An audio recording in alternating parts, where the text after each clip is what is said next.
என்னடா டெய்லர் அக்கா வந்து டேப்பை போட்டுக்கிட்டு படத்தை பற்றி ரிவ்யூ பண்ணுறாங்க அப்படின்னு நினைக்க வேண்டாம். இன்றைக்கி நான் லைசன்ஸ் அப்படிங்கிற படத்தை வந்து பார்த்தேன். ரொம்ப நல்ல படம். ராஜலக்ஷ்மி செந்தில்குமார் அவங்க வந்து ஸ்டேஜில் தான் நல்லா பாடுவாங்க அப்படின்னு பார்த்தாங்கன்னா படத்துலையும் ரொம்பவே நல்லா வந்து நடிச்சிருக்காங்க. அவங்களுடைய நடிப்பு திறமையை வந்து காமிச்சிருக்காங்க. இதில் ராதாரவி சார் வந்து போலீஸாக வர்றாரு. ராஜலக்ஷ்மி அம்மாவோட பேர் வந்து இதில் பாரதி. அவருடைய வளர்ப்பு தந்தையை அதில் வந்து வலம் வர்றாரு. உண்மையிலே வந்து பெண்களுக்கு எதிரான பாலியல் வன்கொடுமை அப்படிங்கிறது தான் இந்த படத்தோட கான்செப்டே. 18 வயது பூர்த்தி அடைஞ்ச எல்லா பெண்களுக்குமே வந்து துப்பாக்கி லைசன்ஸ் கொடுக்கப்படணும் அப்படிங்கிற பொதுநல வழக்கு இதில் தொடர்றாங்க.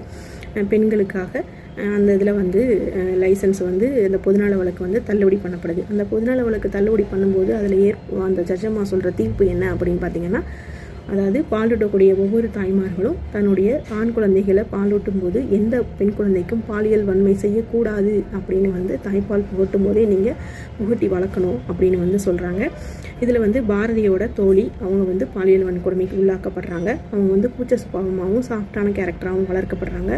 ராதாரவி சாரால் வந்து இவங்க நல்ல திறமையான பொண்ணாக, கொஞ்சம் பயம் இல்லாத பொண்ணாக வளர்க்கப்படுறதுனால பாலியல் வன்கொடுமையிலேருந்து தப்பிச்சிடுறாங்க. அவங்க வந்து பாலியல் வன்கொடுமைக்கு உள்ளாக்கப்படுறாங்க.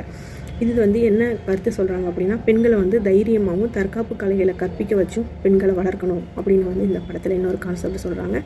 கடைசியில் இந்த படத்தோட முடிவு என்ன அப்படின்னா, நீங்கள் எங்களுக்கு துப்பாக்கி லைசன்ஸ் கொடுக்கலைன்னா என்ன, நாங்கள் துப்பாக்கி மாதிரி இருக்கக்கூடிய ஆயுதத்தை பயன்படுத்துவோம் அப்படின்னு 10 வயசு பொண்ணு தன்னோட காம்பஸை துப்பாக்கி மாதிரி பயன்படுத்தி காட்டி இதுதான் எனக்கு பாதுகாப்புன்னு சொல்லி எடுத்துகிட்டு போகிறது தான் முடிவாக காமிச்சிருக்காங்க. வீட்டில் இருக்கக்கூடிய எல்லா பெற்றோர்களும் வந்து தன்னுடைய பெண் குழந்தைகளுக்கு இந்த படத்தை கண்டிப்பாக போட்டு காமிக்கணும் நீங்கள் அப்படிங்கிறதான் என்னுடைய தாழ்மையான வேண்டுகோள். கண்டிப்பாக வந்து நீங்கள் இந்த படத்தை போட்டு காமிங்க. நன்றி.